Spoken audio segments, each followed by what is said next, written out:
Hey guys, welcome back to another video on the Simple Car Guy channel. In today's video, I'm going to show you how to remove and replace this cracked and broken side mirror with a nice brand new shiny one with all of the stuff that you need on a Chevy Volt. This is for second generation Chevy Volts only, so it might be different on, the first generation or other Chevy cars.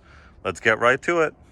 In order to get to the bolts that are holding the side mirror in place, we have to remove this door panel, and this is actually done pretty easily on this car. What we have to do is remove these little covers in here. This one just comes off with your hands. You can stick your finger in and it kind of pops off, and you're going to have two little bolts in there. The second one is a little bit more difficult to get to, but I like to use this little hook. Of course, you don't want to scratch anything, but if you're careful, you can just put it kind of in a corner, and it pops off. So nothing really holds it in place. You can of course also use a trim remover or something similar, whatever works for you. But as you can see, I didn't damage anything. There's no scratches or anything like that. Now all you have to do is remove the two bolts in here and the one bolt that's holding the door card or door trim on this side. Let me show you closer. I'm just going to use my drill because it's easier, and we're going to use a 7mm socket.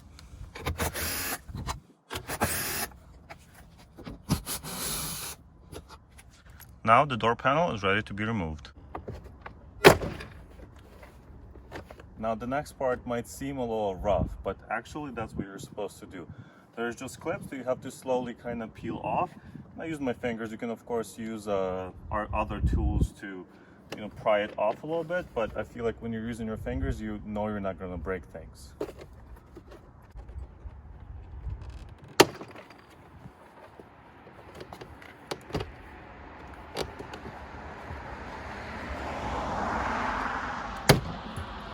You have to be careful around this area where the lock is, since it does kind of get in the way.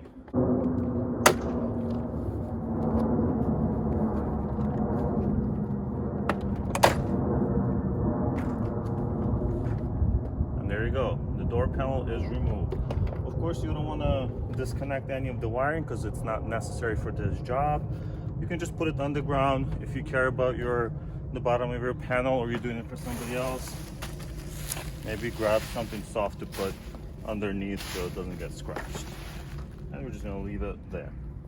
Next, we're just going to remove this trim piece, or at least move it out of the way enough to where we have access to the three bolts that are holding the side mirror in place.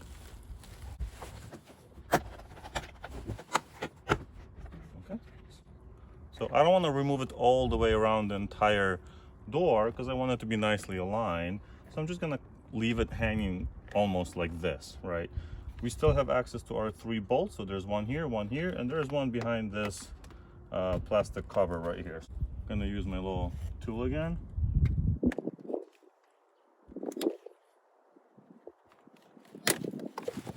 Works perfectly. Next, we're just gonna remove this connector. There's a little button on the top. Press it and remove, and use my 10mm socket with a nice drill so it's faster to remove the rest of the mirror. Of course, you want to hold the old one with your hand or support it in some way so it doesn't just fall down. What I'm going to do is remove this harder to get to bolt first. Okay, remove this one, and then I'm going to go on the other side and kind of work a little bit backwards. Okay, it's removed, bolt in hand. Put the drill down. There you go. It is now fully removed. I don't know if you can see it, but I'm holding the old one in my hands. Putting the new one in is just as simple. I'm just going to align it in here, make sure everything aligns properly. You want to make sure those holes are lined up. Body gaps are good.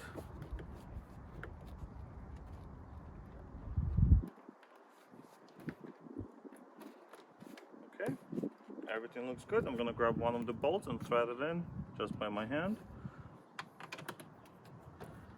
There you go.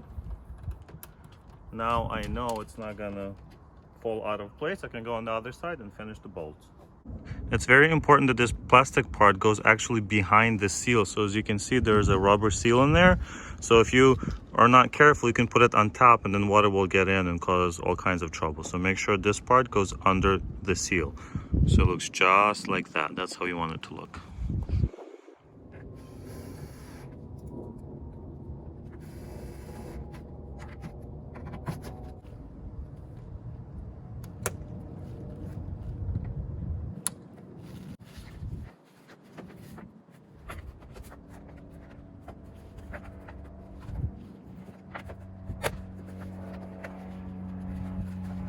Next, we just put everything back together and we're done. Let's do it. You want to be careful with the locking mechanism once again.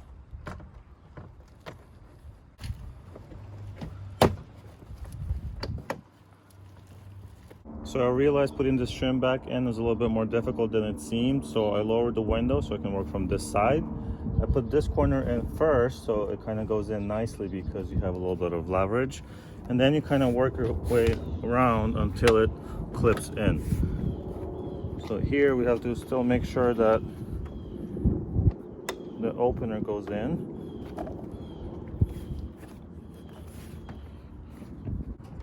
And as soon as it's aligned, it should just clip in.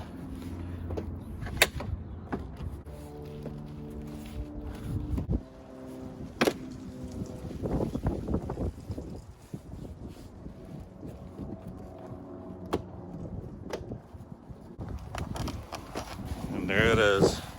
So I would just have to go through the corners, make sure all of the clips have clipped in. And let's start the car, make sure the window goes up and down, doesn't get stuck anywhere.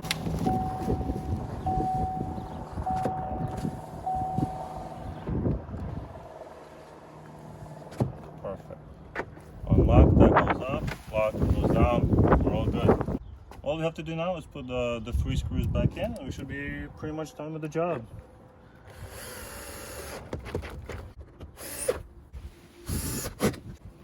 I'll put this back in.